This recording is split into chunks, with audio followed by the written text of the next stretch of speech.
සුබ දවසක් සියලු දෙනාට. අද අපි කතා කරන්න යන්නේ ලෝකයේ ගොඩක් රටවල් මුහුණ දෙන ඒත් අපි ඒ තරම් ගණන් ගන්නේ නැති ලොකු ගැටලුවක් ගැන. ඒ තමයි සයිබර් යුද්ධය. ඔව්, ඔයාලා හිතනවා ඇති යුද්ධයක් කිව්වහම යුද්ධ ටැංකි, ගුවන් යානා, බෝම්බ, ආයුධ එක්ක කරන යුද්ධ තමයි අපි කතා කරන්න කියලා. ඒ ඉස්සර යුද්ධ ගැන අපේ තිබුණු ඒ චිත්‍රය දැන් වෙනස් කරන්න කාලේ හරි. දැන් යුද්ධ තියෙන්නේ ඩිජිටල් ලෝකයේ. ඒ ගැන කතා කරන්න අපි යමු වීඩියෝ එකට.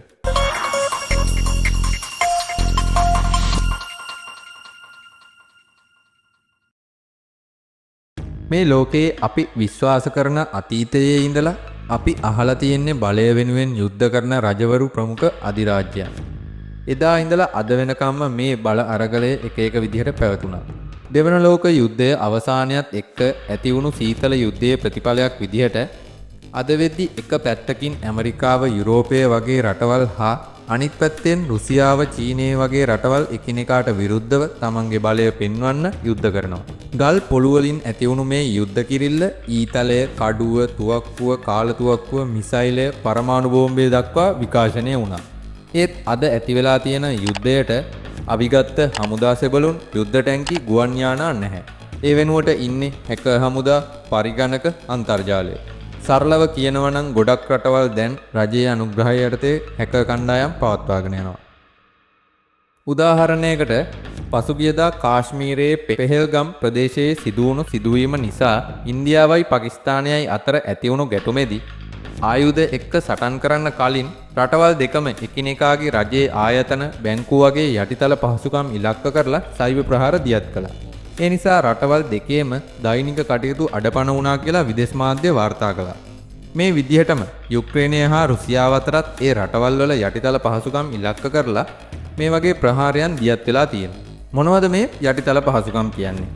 රටක් දෛනික කටයුතු කරගෙන යන්න අවශ්‍ය මූලික අවශ්‍යතා තමයි යටිතල පහසුකම් කියන්නේ. බැංකු, රෝහල්, විදුලිය, ජලය තමයි මූලිකම වෙන්නේ. අපේ රටේ නැති වුණාට අනිත් හැම රටක්ම තමන්ගේ රටේ බැංකු පද්ධතිය, රෝහල් ජාලා, විදුලිය, ජලය ඩිජිටල් කරණය කරලා තියෙන්නේ. මේවා ස්වයංක්‍රීයව තමයි සිද්ධ වෙන්නේ. සයිබර් ප්‍රහාර එල්ල කරලා මේ පද්ධති බිඳ දමනවා.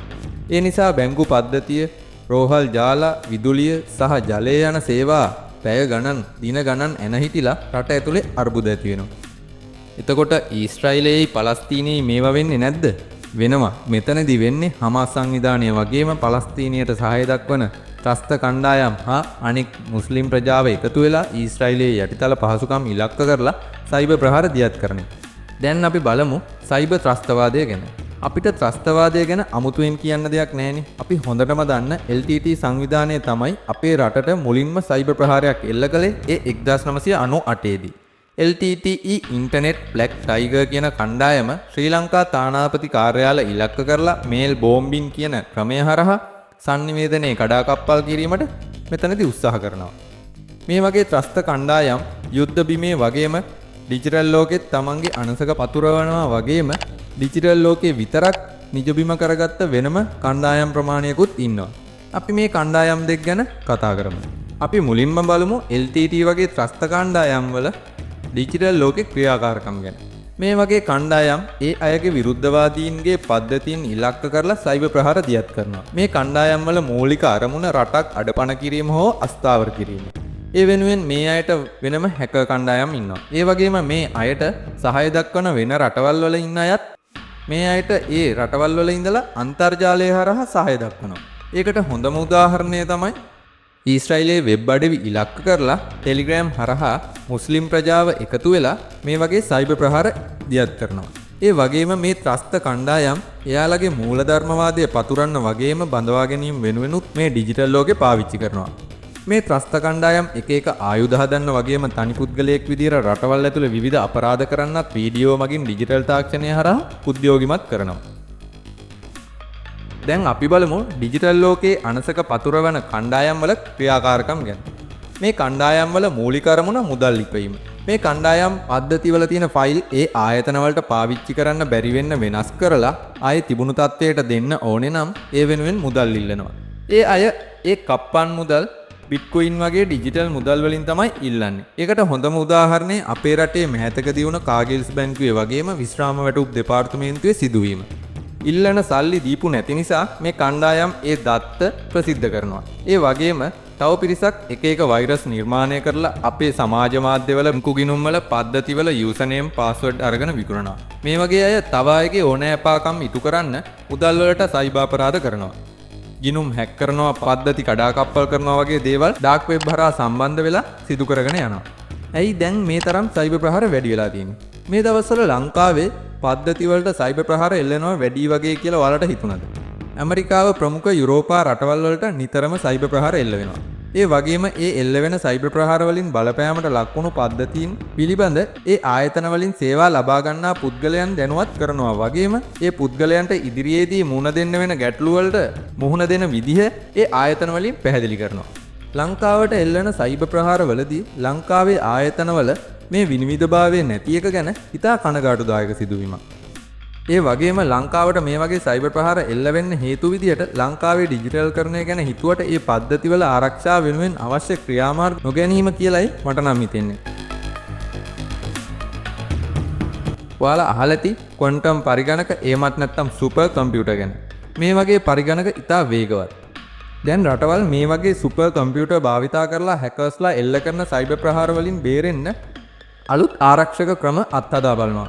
හිතන්නකෝ ඒ වගේ සුපර් කම්පියුටර් වලින් හැක් කරන්න ගන්න කාලෙ වෙද්දිත් අපි මේ විදියටම හිටියොත් අපේ සයිබර් ආරක්ෂාවට මොනවා වෙයිද? ඉදිරියේදී තාක්ෂණය කොච්චර දියුණු වුණත් ඒ හා සමානවම ඒකේ අඳුරු පැත්තත් දියුණු වෙනවමයි. සාමාන්‍ය යුද්ධයකදී වගේම සයිබර් යුද්ධයටත් යුද්ධය කරගෙන යන්න ආයුධ අවශ්‍ය වෙනවා. සයිබර් යුද්ධයේදී භාවිතා කරන්නේ මැල්වෙයා, වෛරස්, හැක් කරන්න ගන්න එක එක ඇප්ලිකේෂන් වගේ දේවල්. ඒ වගේම මේ දේවල් හසුරවන්න හොඳ පුහුණුවක් ලැබපු හැකර් කණ්ඩායම් ඕන වෙනවා. මේ වෙද්දිත් බලවත් රටවල් මේ හමුදාවන් හදලා වැඩ පටන් අරගෙන තියෙනවා. ඒ විදියට ඉන්න හැකර් කණ්ඩායම් ටිකක් අපි බලමු.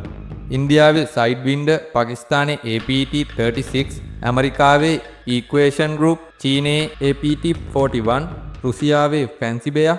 මම මේ කිව්වේ ඒ රටවල් වල ජනප්‍රියම කණ්ඩායම් ගැන. මීට වඩා විශාල කණ්ඩායම් ප්‍රමාණයක් ලෝකේ ඉන්නවා. සයිබර් ආරක්ෂණ සමාගම් මේ කණ්ඩායම් වල හැසිරීම්, භාවිතා කරන තාක්ෂණය අධ්‍යයනය කරලා තමයි මේ කණ්ඩායම් වලට අදාළ රට ප්‍රසිද්ධ කරන්නේ. මේ කණ්ඩායම් මේ රටේමයි කියලා 100%ක් තහවුරු වෙලා නැහැ. ඒ රටවල් වල බුද්ධ්‍යංශ හැකර් කණ්ඩායම් ඍජුව හෝ වක්‍රව භාවිතා කරන නිසා ඒ ඔත්තු බලන්න. ඒ නිසා කිසිම රටක් මේ කණ්ඩායම් ඒ රටේ කියලා පිළිගන්න කැමති නැහැ. අපි දැන් සයිබර් යුද්ධයයි අපි දැකපු යුද්ධයයි සංසන්දනය කරමු. ඒ දවස්වල LTT එකෙන් අපේ රණවිරුවොත් එක්ක යුද්ධ කරද්දී රට ඇතුලේ බෝම්බ පිපිරුවා මතක ඇතිනේ. ඒකෙන් බලපෑම වුණේ රට ඇතුලේ පාසල්, රෝහල්, පූජනීය ස්ථානවලට. එතනදී සාමාන්‍ය ජනතාවගේ ජීවිත විශාල ප්‍රමාණයක් අහිමි වුණා. ඒ නිසා අපේ ගම්වල එක එක කමිටු පිහිටෙව්වා. ඉස්කෝල මුර කරන්න අම්මලා තාත්තලා ආවා ඔයාලට මතකද? ඒ යුද්ධයේදීත් රණවිරුවෝ වගේම ඔයාලත් විශාල කැපකිරීමක් කරානේ. මේ සයිබර් යුද්ධයත් ඒ වගේම කැපකිරීමක් කරන්න වෙන යුද්ධයක්. ඒ ඇයි කියලා මම ඔයාලට තව ටිකකින් කියන්නම්.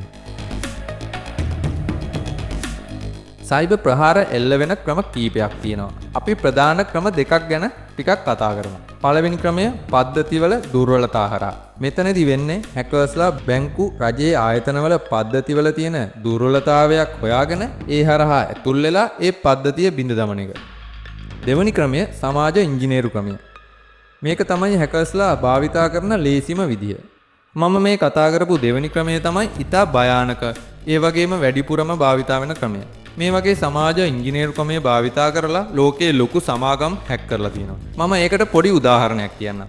2020 ජූලි 15 ෆ්ලොරිඩාවල ග්‍රෑම් ඉවාන් ක්ලාක් කියන අවුරුදු 17ක තරුණයෙක් ඇතුළු තවත් කීප දෙනෙක් Twitter සමාගමේ ඇඩ්මින් පැනල් එකට IT එකෙන් විදිහට කෝල් කරලා මේ වංචාවට හසු වෙන පුද්ගලයාගේ Twitter සමාගමේ සිස්ටම් ඇඩ්මින් ඇක්සස් ගන්නවා.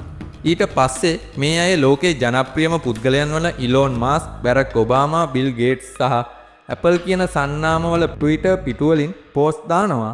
මම ඔයාලට දෙනවා ඔයාලා මට දෙන බිට්කොයින් එක දෙගුණ කරලා කියලා වොලට් ඇඩ්‍රස් එකකුත් එක්ක. මේ නිසා 400ක විතර බිට්කොයින් අහිමි වුණු බවයි විදේශ මාධ්‍ය වාර්තා කරන්නේ. මේ සිදුවීමත් එක්ක Twitter සමාගම එයාලගේ සියලුම සේවකයන්ට සයිබර් ආරක්ෂාව සම්බන්ධ පුහුණුවීම් ලබා දෙනවා. දැන් ඔයාලට තේරෙනවා ඇති මේ සිදුවීමේ බරපතලකම. අපි හැමෝම මේ සයිබර් යුද්ධයේ සෙබළු. අපි කාටවත් හැක් කරන්න නැහැ. හැබැයි අපිට තියෙන්නේ හැක් කරන්න එන අයගෙන් බේරෙන එක. ඒක නිකන් ඒ කාලේ අපේ අම්මලා තාත්තලා ඉස්කෝලේ මොර කරා වගේ වැඩක්. ලෝකයේ දැන් ඩිජිටල් යුද බිමක්. ශ්‍රී ලංකාවත් මේ යුද්ධයට ලෑස්ති වෙන්න ඕනේ. රජයට ආයතන වලට ඔයාලට මට හැමෝටම වගකීමක් තියෙනවා. අද ඉඳලා පොඩ හරි සයිබර් ආරක්ෂාව ගැන ඉගෙන ගන්න. එතකොට අපිටත් පුළුවන් මේ සයිබර් යුද්ධයට මුහුණ දෙන්න.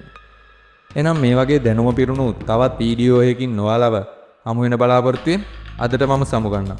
ඔයාලා හැමෝටම සුබ දවසක්.